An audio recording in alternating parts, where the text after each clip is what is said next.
Grow Your Mindset podcast. Grow your mind. Change your life. Imagine this for a second. You are sitting at your kitchen table. Oh, we have all been there. Right. You have your coffee, and you have this big goal in your mind. Like a dream you keep thinking about. Exactly. Maybe you wanted to learn English so you can travel the world. Or maybe start a small business, selling your art or something. Yeah. Or maybe you just want to find a new job.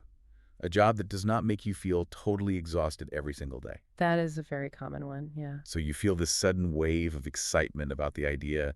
You can see the future in your mind. It looks great. You feel really inspired for a minute. But then you look at the clock. You look at your busy schedule for the week. Reality hits you. Yes, reality. And this very quiet voice in your head says, you know what? I will do it later. I will just wait until the time is right. And, well, that voice sounds so reasonable, doesn't it? It really does. It does not sound like you are giving up. It sounds like you are just being smart. Like you are being careful. It sounds like you were just being responsible. So you wait. You just put the idea away. Yeah, you put it in a little drawer in your mind. And then days turn into weeks. And weeks turn into months. And suddenly a whole year passes by. And you are still sitting there waiting for that perfect time to finally arrive. Still waiting. Well, welcome to the Grow Your Mindset podcast. I am so glad you are joining us today. It is great to be here. Today, we are tearing down a very common wall that holds so many of us back. A huge wall. We are talking about why we need to stop waiting for the perfect time. Because, honestly, it is a conversation we all really need to have. Waiting is just a universal human experience. We all do it. We do. We convince ourselves that tomorrow will magically be so much better than today. So today, we're going to figure out exactly why we do this. We will look at the science behind it. Right. We will see how fear dresses up and hides as logical excuses. That is a big one. And we will look at why starting small is actually the most powerful thing you could do. It really is the secret. And most importantly, before we finish today, we are going to give you some very real, very practical tips. Things you can actually use. Exactly. Things you can do the moment you take your headphones off. Tools to break the cycle and just start moving. Because once you understand the machinery in your mind, once you see how the trick works, it loses its power over you. You can finally take control. Exactly. So let us jump right into this core idea of the perfect time. People say this all the time, right? Constantly. They say, I am just waiting for the stars to align. Which is a funny phrase. It is. They want their bank account to be totally full. They want their schedule to be completely empty. And they want their energy to be at 100% every day. Right. Before they take even a single step toward their goal. They want a guarantee. Basically, they're looking for a situation with zero risk. Zero risk, yeah. But, well, if we look closely at real life, that perfect moment just does not exist. It never comes. Life is always messy. There's always going to be an unexpected bill you have to pay. Or a family problem to solve. Exactly. Or just a day where you feel really tired. Waiting for the stars to align is actually a trap. A trap? How so? It is a way of asking for the impossible. So because it is impossible, you never have to take the risk of actually starting. Wow. So it's just a safe place to hide. Yes. That makes me think about how our brains actively help build this trap. The brain is very involved in this. Let us talk about something called the frequency illusion. It is this really fascinating concept that explains how our minds filter the world around us. This is one of my favorite topics. So think about a time you decided to buy something specific.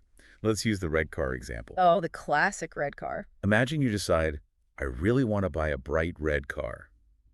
You think about it all day. You look at pictures of red cars on your phone. You are focused on it. And suddenly what happens? Everywhere you go, you see bright red cars. They are at the supermarket. They are on the highway. They are parked right outside your house. Right. You might even think, wow, is everyone in my city buying red cars this week?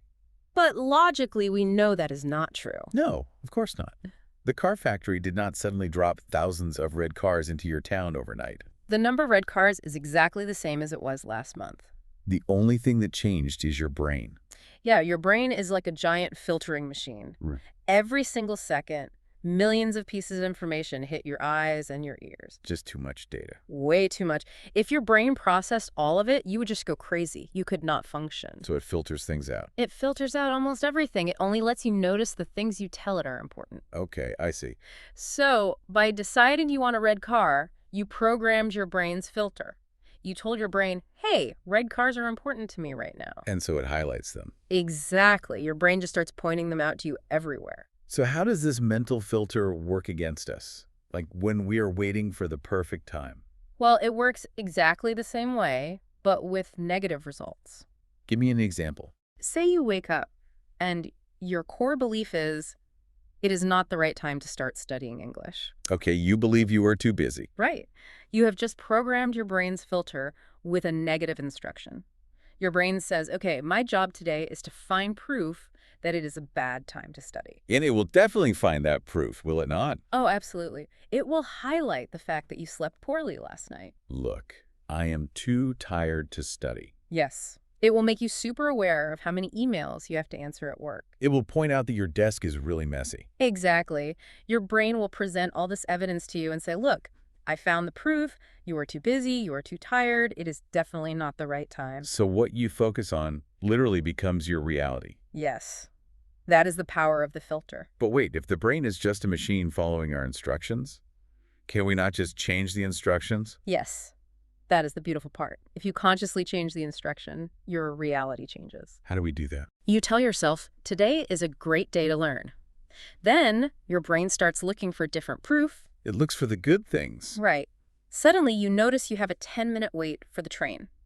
Oh, I could study right now? Exactly. Or you notice a podcast you can listen to while you are washing the dishes. So the free time was always there. Always. Just like the red cars were always there, you just could not see the free time until you changed the filter. I hear what you are saying, and the science of the brain filter makes total sense to me.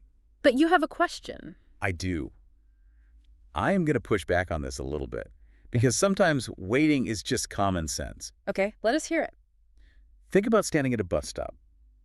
If I want to catch a bus, I do not just start running down the middle of the busy street. That would be dangerous. Right. I stand at the bus stop, I wait for a clear sign, I wait for the bus to actually arrive, and then I get on. That makes sense for a bus.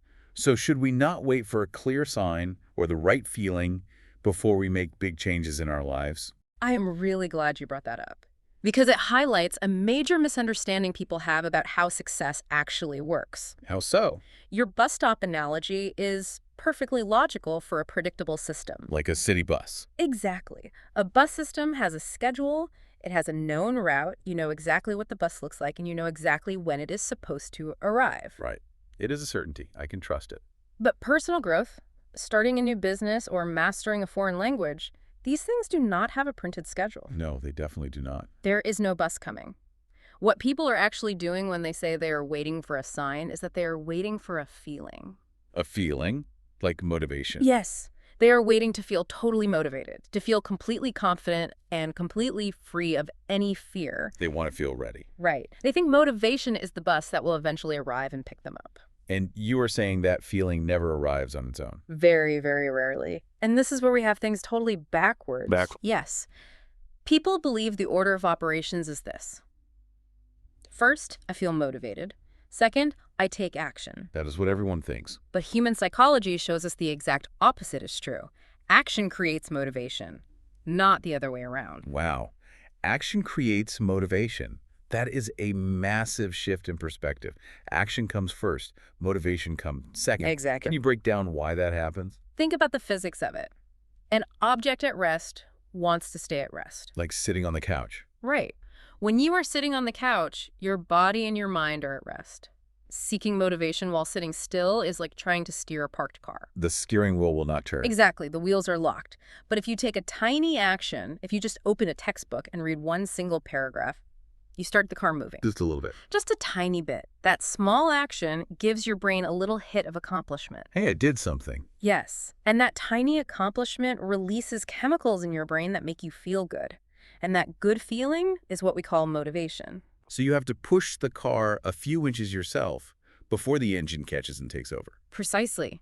If you wait for the feeling of motivation to strike you like lightning before you begin, you will be waiting at that bus stop for the rest of your life.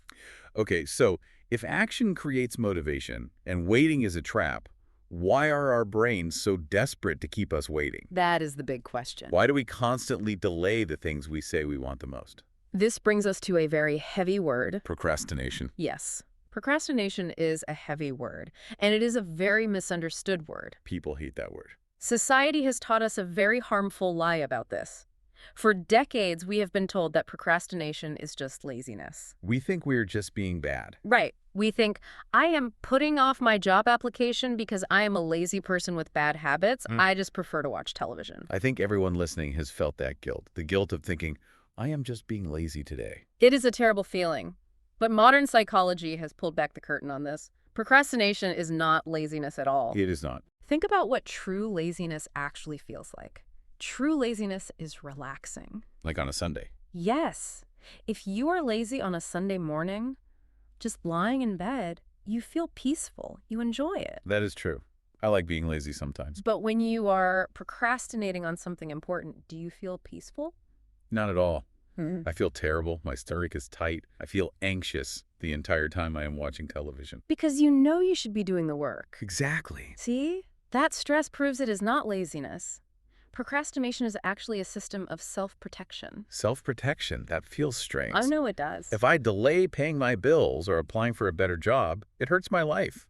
How's my brain protecting me? Your brain is trying to protect your immediate emotional state, not your future success. Can you give an example of that? Let us look at the job application example. Getting a better job is a big, important goal. It could change your life. Because it is important, you care about it a lot. And because you care about it, it carries a heavy emotional weight. It is scary. You are terrified of putting in the effort, sending the application, and then receiving an email that says, no, thank you, you are not good enough. Oh, rejection. Rejection hurts. It hurts deeply. In fact, the human brain processes social rejection in the exact same area where it processes physical pain. Really? Like a broken arm? Yes. Your brain views failure and rejection as a real threat to your safety. So when you sit down at your desk to write that application, your brain's alarm system goes off. It rings the alarm bell. It says, danger. If we do this, we might get rejected. We might feel terrible pain. So what does the brain do? It offers a solution. It says, hey, let us organize the kitchen cabinets instead. Let us check social media. And the moment you walk away from the desk to clean the kitchen, the anxiety drops. Yes. You feel immediate relief. Your brain successfully protected you from the fear of rejection in that specific moment. But it ruined the future. Exactly. It sacrificed your long-term future to give you short-term peace. We use excuses as a shield. A shield from the pain. When you say, I do not have time today, what you really mean is, I am afraid to find out if I'm good enough. Wow. That completely reframes the whole problem. Yeah. We are not fighting laziness at all. We are fighting fear. Just fear. And this fear does not just stay the same size, does it? No, it grows. This leads to what we can call the snowball effect. The snowball effect perfectly describes how time changes our fear. Okay, picture a massive snow-covered mountain. A really tall mountain. You are standing at the very top. You reach down, gather a little bit of snow in your hands, and you pack it into a tiny ball. A little snowball. It is completely harmless. You could crush it with 2 fingers. Now you drop it, and it starts rolling down the mountain. Just rolling slowly at first. At first, it just gathers a few more flakes. Yeah. But as it rolls, it gets heavier. And because it is heavier, it moves faster. Because it moves faster, it picks up even more snow. By the time that snowball reaches the bottom of the valley, it is a giant, terrifying boulder of ice. It could crush a house. Exactly. That is exactly how fear operates in our minds over time. It is the perfect metaphor. When you first have the idea to start a project, the fear is just that tiny snowball. It is small. It is manageable. On day 1, if you just sit down and write the first page of your business plan, you stop the snowball easily. You crush it with your fingers. Because it is still small. But what happens if you say, I think I will start next Monday? You just push the snowball down the hill? You let it roll. During that week of waiting, your brain starts adding snow. You start overthinking. You think, what if I do not know enough about business taxes? Right. The snowball gets bigger. Then another month passes. You think, my friend tried a business and failed. What if people laugh at me? The snowball is huge now. It is massive. And here's the crazy part. The task itself has not changed at all. Writing a business plan is still just typing words on a page. Exactly. But the emotional weight of the task has become a giant boulder of ice. The longer you wait to act, the scarier the task seems. Okay, let me play devil's advocate here for a second. Let us talk about the fear of making mistakes. Mistakes are scary. If I try to speak a new language, I am going to make errors. I will use the wrong verb. I will sound foolish. Yes, you will. If I start a business, I might lose money. Is fear not a healthy, necessary thing if it stops us from making bad, painful choices? Fear is a survival tool, yes. Millions of years ago, fear kept us from being eaten by wild animals. If you heard a noise in the bushes, fear told you to run away. Right. That was a completely healthy response to a real physical threat. But today, our brains use that same extreme fear response for things that are not physically dangerous at all. Like an email. Sending an email with a spelling mistake is not a tiger in the bushes. Sounding silly when you practice a new language will not kill you. We are reacting to a paper cut as if it were a broken bone. That is perfectly said. We have to change our relationship with mistakes. We view mistakes as proof that we are failures. We think mistakes are bad. But mistakes are actually the currency you pay to buy progress. The current. Yes. You cannot learn to ride a bicycle without losing your balance and falling down a few times. Scraped knees. Right? The falling down is not a bad choice.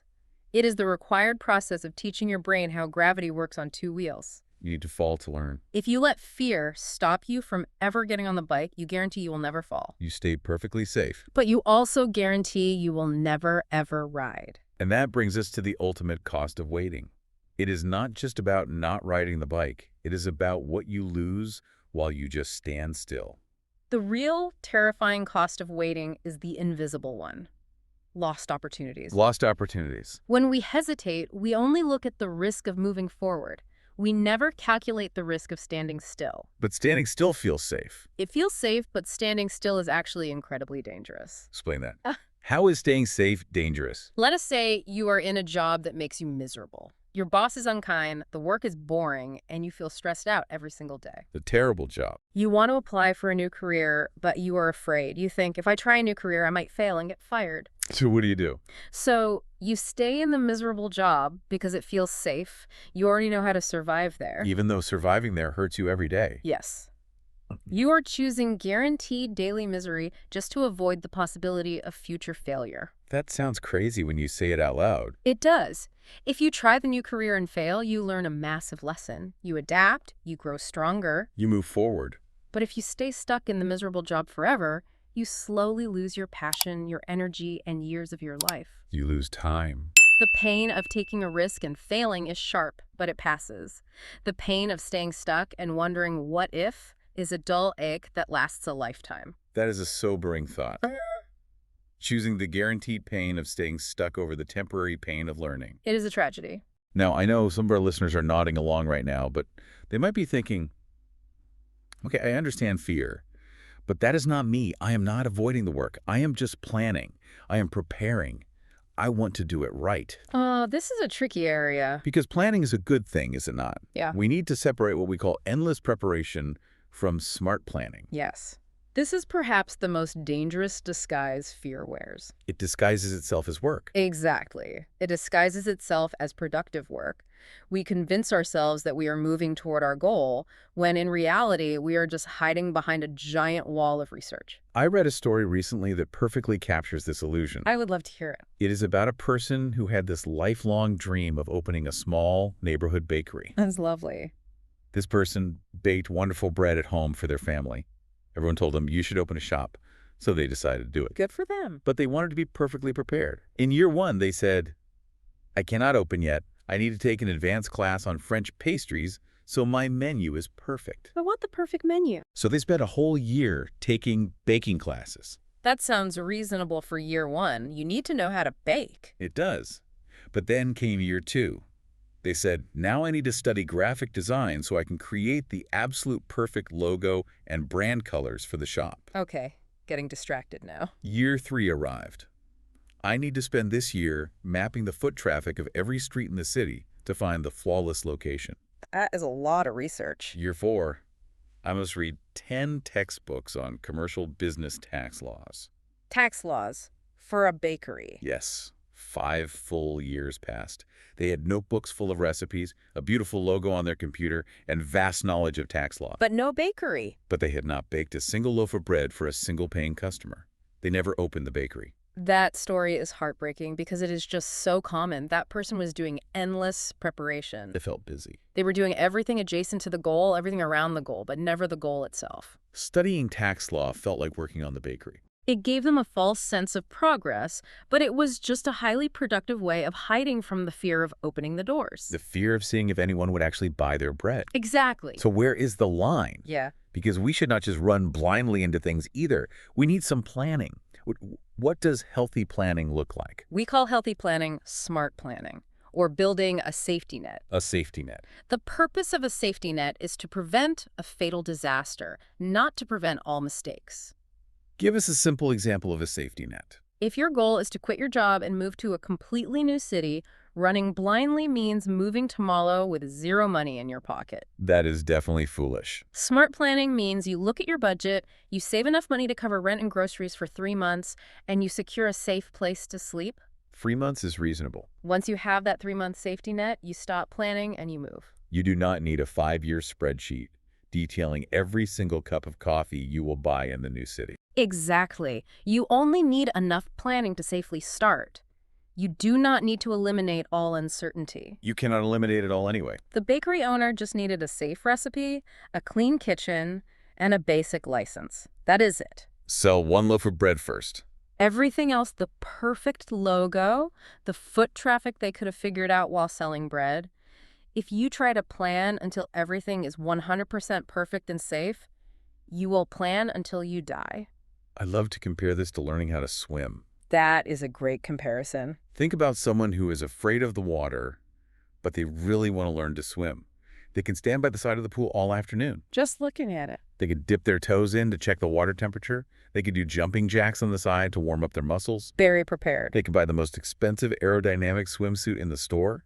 They can read a 300-page book on the physics of buoyancy and water displacement. They know everything about water. They're doing a lot of preparing, Yeah. but at the end of the day, they will never, ever learn how to swim until they jump into the water. Because the water is an environment that you just cannot understand from the outside. You have to be in it. You have to get wet. When you jump into the pool, it is a shock. The water is cold. You might panic for a second.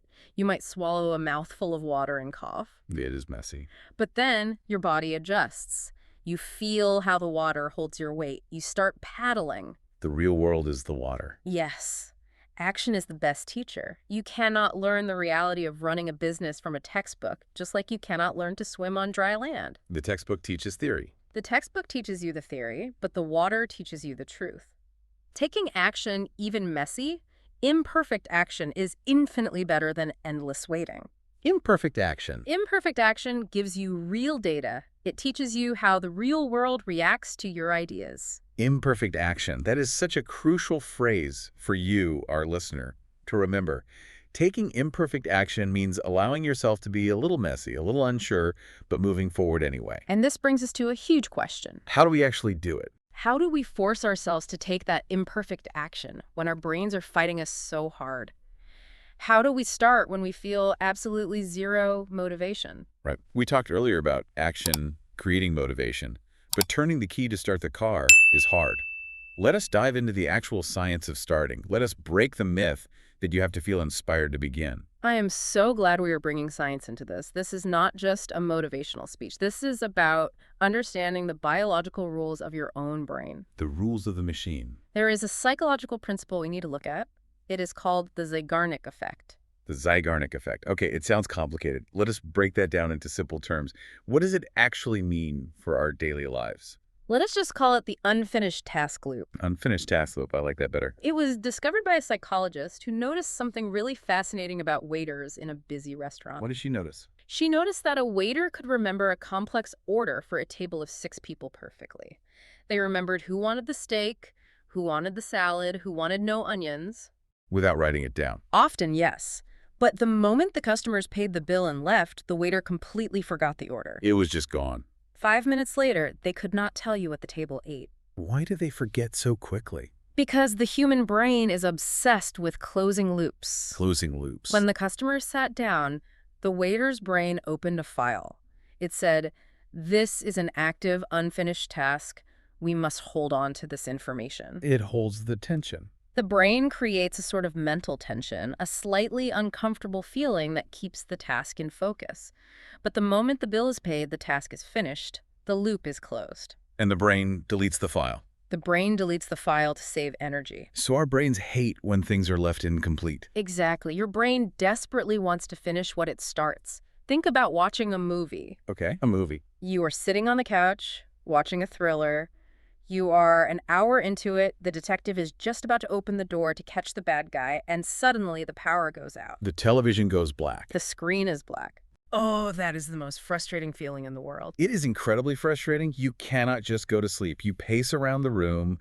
You check the internet on your phone to see how the movie ends. You need to know. You might even try to find a flashlight to fix the power box outside. Why?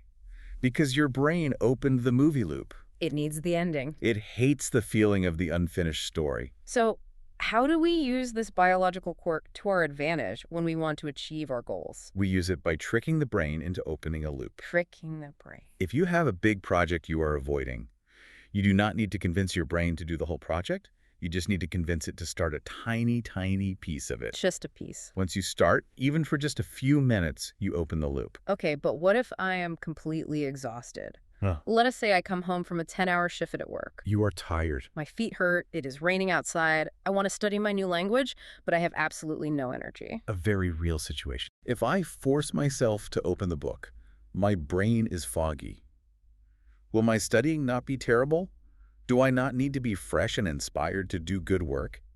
That is the perfectionist trap, speaking again. You are demanding that your conditions and your output be perfect. We want to be perfect. The secret to using the unfinished task loop is this. Start badly and start briefly. Start badly and start briefly. That feels like permission to be terrible. I love it. Explain how we do that. It is exactly permission to be terrible. If you are exhausted, take away the pressure to be brilliant. Remove the pressure. Tell yourself, I am not going to study for an hour. I am only going to read for 3 minutes, and I do not even have to understand what I read. I just have to look at the words. Set a timer for 3 minutes. Yes. Or if your goal is writing a book, just write one terrible sentence. Yes. Write a sentence that makes no sense. If your goal is to start exercising, do not put on your workout clothes. Do not go to the gym. Just do it now. Just drop down on the living room floor in your regular clothes and say, I am going to do exactly one push-up. That is my entire workout. One single push-up. That almost feels ridiculous. It feels too small to matter. It feels ridiculous, which is exactly why it works. Oh, I see. It is so small that your brain's alarm system, the fear center we talked about, does not wake up. It sneaks past the fear. Your brain cannot be terrified of one push-up. It cannot be overwhelmed by 3 minutes of reading. So you bypass the fear entirely. You do the one push-up. And then what happens? The Zeigarnik effect takes over. You do the one push-up. Now you are down on the floor. Your blood is moving just a tiny bit. The loop is open. The loop is open. Your brain looks around and says, well, we are already down here on the floor. The difficult part of starting is over. We might as well do 3 more push-ups. The engine has started. The engine is running. Motivation arrives after you do the bad, brief start. It comes after. Writing one terrible sentence gets your fingers moving on the keyboard. Then your brain wants to finish the paragraph to close the loop. You trick yourself into working. Before you know it, you have written a whole page. You do not need inspiration to start. You use a laughably small action to harvest the inspiration. That is a brilliant way to hack the system. Just open the loop. It works every time. Huh. Okay, we have covered a lot of ground. We have talked about the illusion of perfect timing, the disguise of endless preparation, and how to trick the brain into starting. A lot of good tools. But there is another heavy roadblock we need to clear. This is not just about fear of the work. This is about deep self-doubt. Yes, this is the voice that attacks our identity, not just our schedule. Many people look at their lives, maybe they're in their 30s, 40s, or 50s, and they think, I missed my chance. It is too late for me to start over. I hear that so often. Or they look at successful people and think, I am just average. I'm not talented enough to do what they do. It is a painful feeling. These are powerful myths that freeze us in place. How do we defeat the too late and not talented enough mindsets? Let us tackle the too late myth first. The idea of the missed window comes from a very outdated map of how life works. An old map. Society hands us a timeline when we are young. It says, go to school until you are 18, get a good job by 22, buy a house by 30, and retire at 65. It paints life as a perfectly straight line. And if you fall off that line, you feel like a total failure. Exactly. If you are 40 and want to change careers, you feel like you are moving backward. But life is not a straight line on a graph. Life is a landscape with thousands of different paths, mountains, and valleys. It is messy. The skills you learned in the wrong career for 20 years are actually tools you are bringing to your new path. You are not starting from scratch, you are starting from experience. There is a beautiful old proverb that I think speaks perfectly to this feeling of regret. Oh, I think I know it. People say, I should have started learning this 20 years ago. The proverb says, the best time to plant a tree was 20 years ago. The second best time is today. I love that proverb. It acknowledges the truth. It validates the feeling. Yes. Mathematically, if you planted an oak tree 20 years ago, you would have a beautiful, massive tree today to sit under. It is okay to feel a moment of sadness that you did not do it. But you cannot change it. You do not have a time machine. You cannot travel back to 20 years ago. Staring at the empty grass and crying about the past does not create a tree. The only time is now. The second best time, the only time you actually control, is today. We spend so much energy looking sideways, do we not? Mm-hmm. We look at social media and see someone our exact age who has already achieved our goal. We constantly compare. We compare our chapter 1 to their chapter 20. Comparison is the thief of joy, and it is the absolute fuel of procrastination. You have to shift your perspective. How do we do that? There is a phrase that helps calm this anxiety. What is meant for you will never miss you. What is meant for you will never miss you. The experiences, the delays, even the years you spent procrastinating, they shaped who you are right now. You are approaching your goal today with a maturity you did not have 10 years ago. That makes sense. Today is exactly when you're supposed to begin. I really like that. It removes the panic of feeling late. But what about the second myth? The talent myth. The idea that you are not good enough. Someone listens to this and says, okay, I believe it is not too late. I will plant my tree today. But I am a terrible gardener. I'm just an average person. I'm not naturally smart or gifted. I am not special. Right. The world is full of geniuses. How can I possibly succeed if I do not have natural talent? This is where we need to look at the simple math of human achievement. We have a romantic obsession with talent. We love the idea of a genius. We love stories of child prodigies who can play the piano perfectly at age 5, but in the long run of life, talent is highly overrated. Consistency is the true heavy lifter. Consistency meaning showing up and doing the work day after day. Showing up especially when it is boring and especially when it is hard. Let us do some simple math to illustrate this. Okay, let us do the math. Imagine two different people trying to build a business. Person A is naturally gifted. They are brilliant, charismatic, and highly creative. They have it all. Let us give them a natural talent score of 9 out of 10. A near genius. A genius.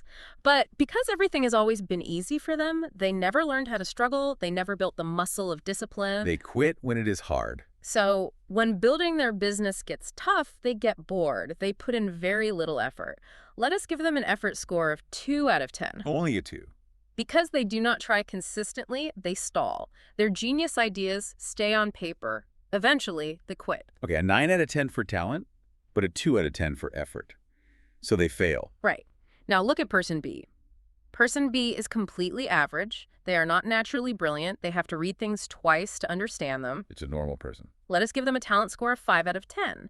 But person B knows they are average, so they know they have to work hard. They know they have to push. They are incredibly consistent. They show up every single morning.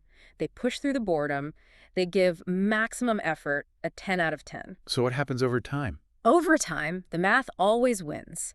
The person with average talent but maximum effort will completely run past the talented person who quits. Effort beats talent. A 5 out of 10 talent multiplied by a 10 out of 10 effort yields a massive result. Persistence, the act of continuing to try after you fail, will beat raw talent 9 times out of 10. That is so encouraging. Your effort is the variable you control. Your effort is your superpower. It means the game is not rigged against us. Not at all. But let me challenge this with the reality of the modern world. A listener might say, I have the effort. I am ready to be consistent. But look at the internet. There is too much competition today. Everyone feels that way. If I try to start a video channel or an online store or apply for a remote job, there are millions of people doing it. The market is saturated. Why start if my voice will just be lost in the crowd? That feeling of being overwhelmed by the crowd is very real. The internet makes it look like everyone is already doing your idea. It really does. But we have to apply logic to this fear. If you think there is too much competition today, What do you think the competition will look like if you wait 5 years for a better time? Oh, it, it is not going to shrink. It is going to multiply. Exactly. If you wait 5 years, millions of new teenagers will enter the market. The technology will get cheaper. The crowd will only get much, much larger. Waiting does not make the path less crowded. It makes it more crowded. Waiting actually hurts your chances. But the best time is now. Yes. And beyond that, the idea of saturation is a myth when it comes to individual connection. What do you mean? You do not need to be the millions of people. You only need to build your own small audience or find your own unique space. Just your own corner. No one else on Earth has your exact mix of experiences, your exact sense of humor, or your exact voice. When you start today, you begin carving out your unique space. You just have to enter the room. The right time to enter a crowded room is right now, so you can start finding your corner. So we have dismantled the myths. We know the perfect time is a trick. We know fear highs is planning. We know how to trick our brains into starting by opening small loops. And we know effort beats talent. Now, let us roll up our sleeves. We want to transition into giving you, the listener, highly practical tools. Real-world application. We want to give you 3 specific tips that you can use today to get unstuck. These are tools you can use the very moment you feel that heavy, procrastinating feeling wash over you. And they are free. They do not cost money, and they do not require special equipment. Tip number 1 is break the brain loop. We discussed how the brain gets frozen in fear or stuck overthinking a problem. It just spins in circles? When a person is sitting at their desk, staring at a blank screen, and their mind is just spinning in circles of anxiety, what is the very first physical step they should take? The biggest mistake people make in that moment is trying to think harder. They try to force it. They sit perfectly still, they clutch their head, and they try to force a solution. But you cannot solve an overthinking problem with more thinking. The engine is overheating. It is producing too much noise and anxiety. You need to reset the biological system. And the fastest way to reset your brain is to change the state of your physical body. You must move. You must move. Move how? Like running a marathon or lifting heavy weights? No, it does not need to be intense exercise at all. In fact, simple, repetitive tasks are often much better. Like what? Stand up and walk away from the desk. Go into the kitchen and wash the dishes. Take the warm laundry out of the dryer and fold it. Just simple chores. Or, best of all, put on your shoes, leave your phone inside the house, and walk around your neighborhood for 10 minutes. Let us look closely at that. Why does washing dishes or folding shirts help fix a complex mental problem? It has to do with where your brain is sending its energy. When you are paralyzed by overthinking, the anxiety center of your brain is dominating. The fear center is in charge. But when you stand up and start washing a dish, you are forcing your brain to do a physical task. You feel the warm water on your hands. You focus on scrubbing the plate. You use your hands. You use your motor skills to fold a shirt perfectly. It shifts the electrical activity in your brain away from the anxiety center and into the motor control centers. It grounds you in the physical world. Yes. The simple, repetitive rhythm of walking or cleaning acts like a metronome. It calms the nervous system, the mental noise gets quiet. I've noticed this. Have you ever noticed that your best ideas come to you when you are taking a shower or driving a car? All the time. It is almost annoying.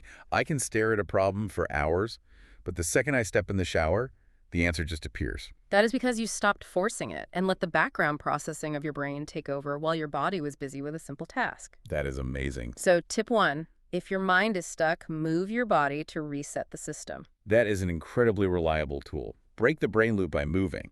Now for tip number 2, label the fog.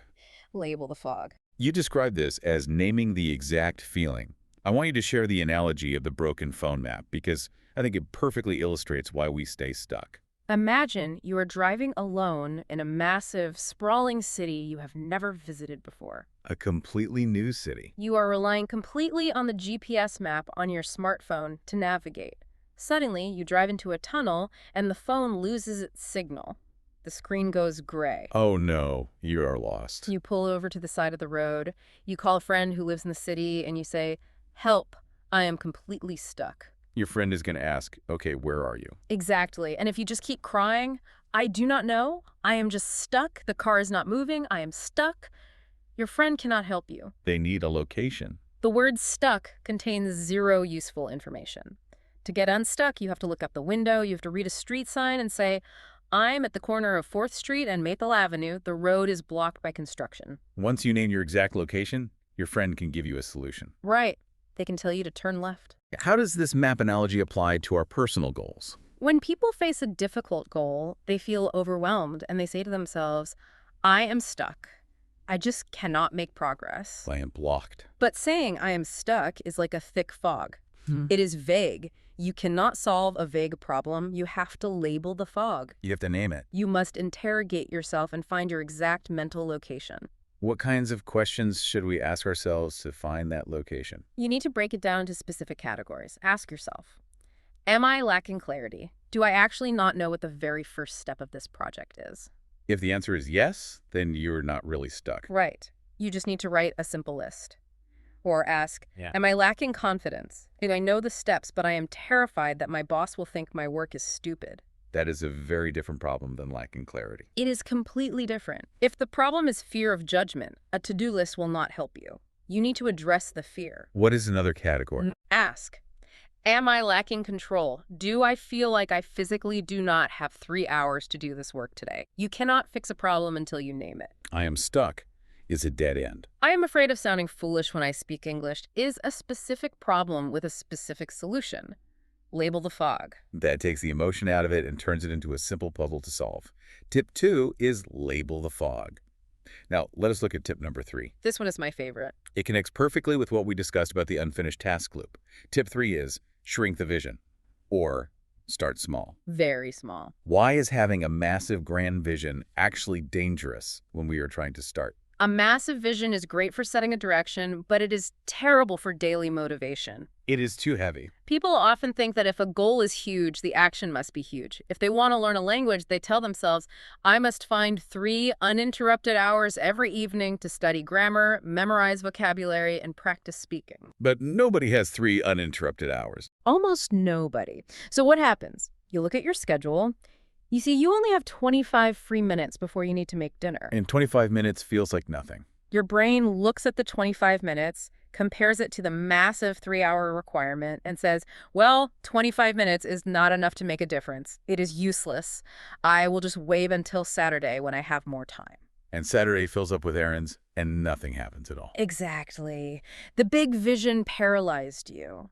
To break this, you must aggressively shrink the goal. Shrink it down. You must make the first step so incredibly tiny that it is impossible to say no. Give us the rule. How tiny should we make it? 5 minutes. That is the rule. 5 minutes is infinitely better than 0. 5 minutes. We all know the ancient proverb, a journey of 1,000 miles begins with a single step. Yes, very famous. But when you stand at the starting line and stare at the entire 1,000 miles, your legs feel exhausted just imagining the distance. It is too far. The secret is to stop looking at the horizon. Look down at your shoes. Focus only on taking one step. So practically, how do we use the 5 minutes? Take out your phone, set a timer for exactly 5 minutes. Tell yourself, I am only going to organize my desk and open my textbook for 5 minutes. When the alarm rings, I have full permission to stop and watch TV. I have to ask the hard question here. I push back on the one push-up, and I am going to push back on this. Go ahead. Does 5 minutes of organizing a desk or reading one paragraph actually matter? If my goal is to build a successful company, 5 minutes seems mathematically insignificant. The 5 minutes of work itself is not what builds the company. It is what the 5 minutes creates inside your mind. It creates something. First, remember the snowball.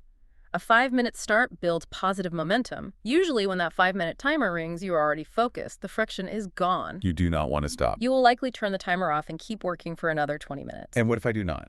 What if the timer rings and I just close the book? Even if you stop at exactly 5 minutes, you have achieved something massive. Really? Yes. You have cast a vote for your new identity.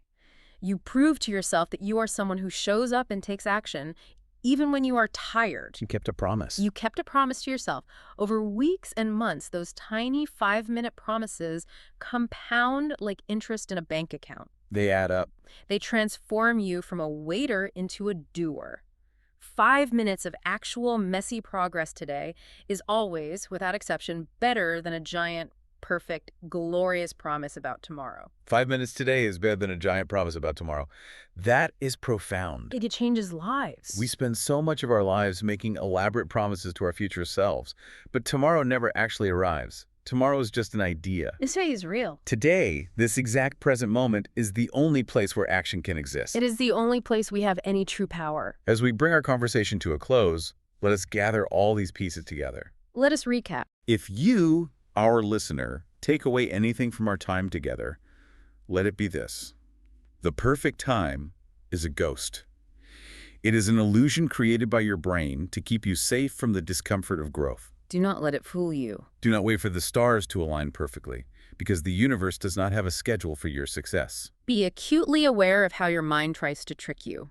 Notice the frequency illusion filtering out your opportunities. Notice the negative filter. Be honest with yourself about why you were hesitating.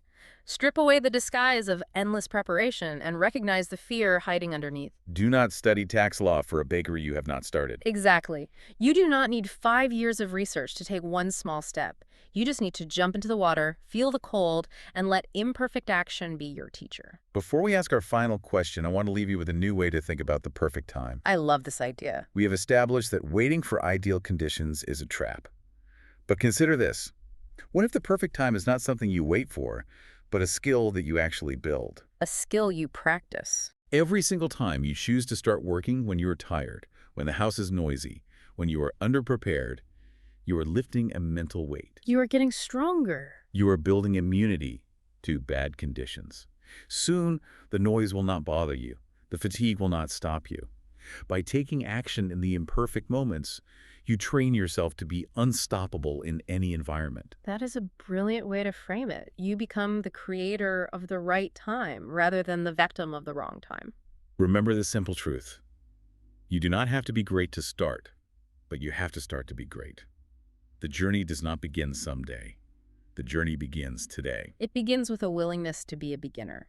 And now I want to speak directly to you, the person listening to this right now. I want you to think about that goal you pictured at the beginning of our discussion. The language, the business, the new career. The thing you have locked in a drawer labeled tomorrow. Here is our final question for you. What is one small step you can take today for just 5 minutes to start moving toward your goal? Just 5 minutes. It is a tiny step, but it changes everything. Thank you so much for joining us for this conversation on the Grow Your Mindset podcast. We hope the ideas we shared today give you the clarity and the courage to break the loop, shrink the vision, and take that very first step. Do not wait for tomorrow. Your time is right now. Have a wonderful, action-filled day, and goodbye. Goodbye, and happy starting.